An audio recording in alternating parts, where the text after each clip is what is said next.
How are you? I'm Ken Ehrman. I'm the product owner for the Mastercam design team.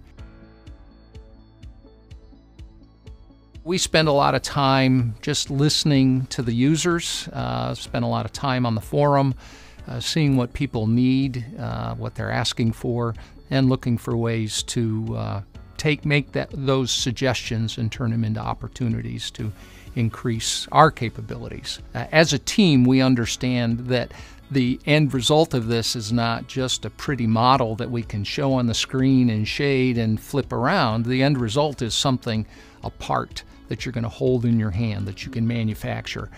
And so that attitude really permeates our whole development team. I like to spend a lot of time just listening to users, and I like to hear what they're struggling with. I like to use feedback to the user because I really need to understand their process, really, the problem they're trying to solve. It's exciting. It's exciting to be able to do that. So it's an enjoyable part of the software to be working in. Well, you know, the mesh functionality was really it was introduced in the 2022 release.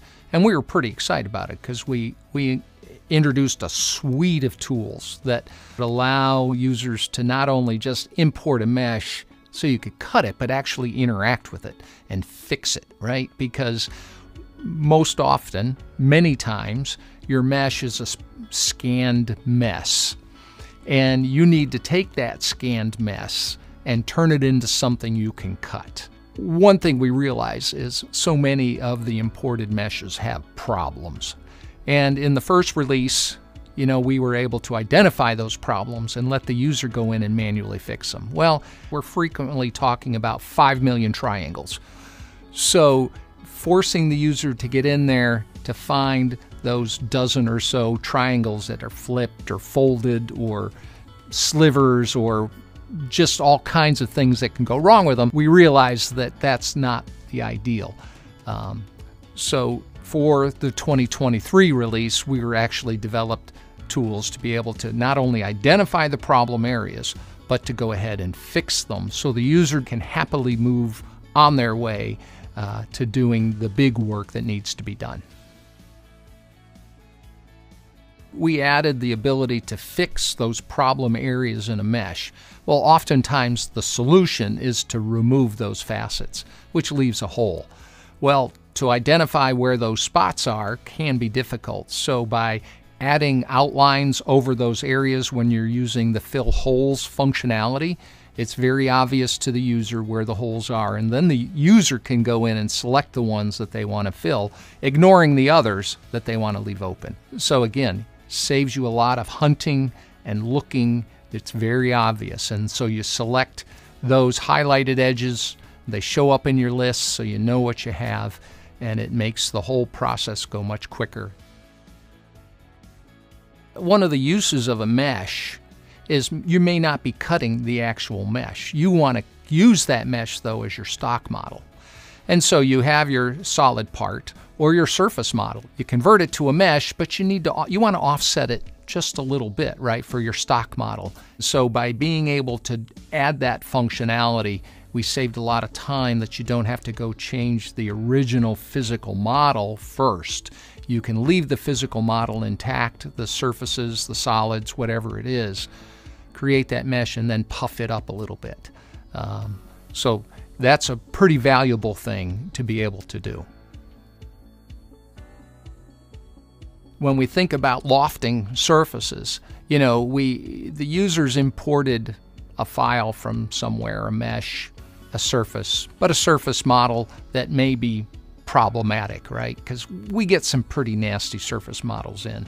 They've been around maybe for decades. Making sure your cross sections are clean, making sure they're consistent entity counts, make sure that because the end result, right, we want the flow lines of those surfaces to be smooth. We don't want them wiggling all over the place because you don't want to see that in your tool paths. So yeah, the lofting, the dynamic syncing is what we introduced in Mastercam 2023, can really go a long way to making that process easier on the user.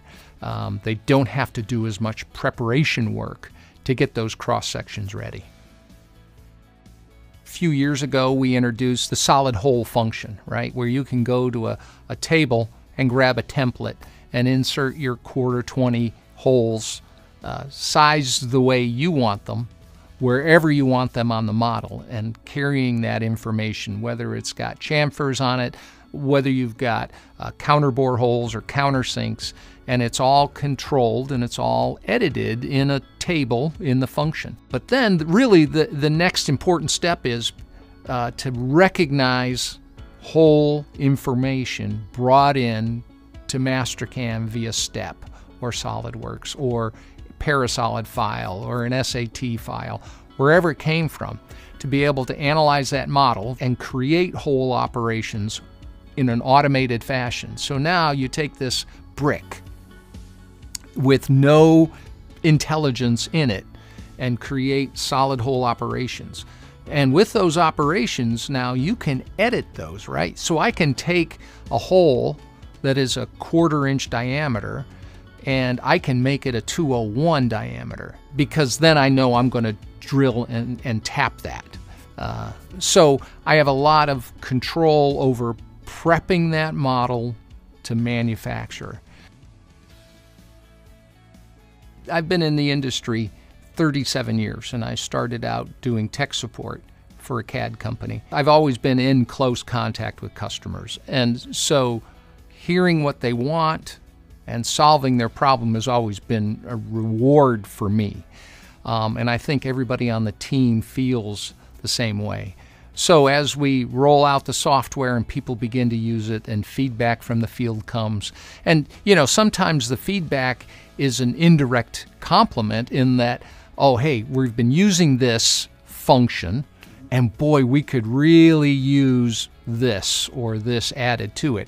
Because what that tells us is they've used it, have adapted it into their workflow, but they also see more opportunities to take that further.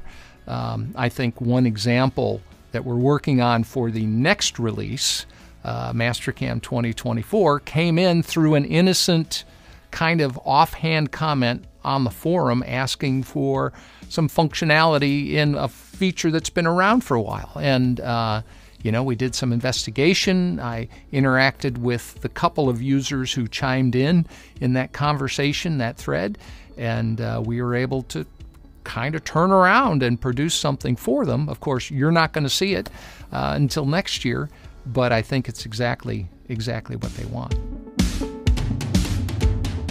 This is Mastercam 2023.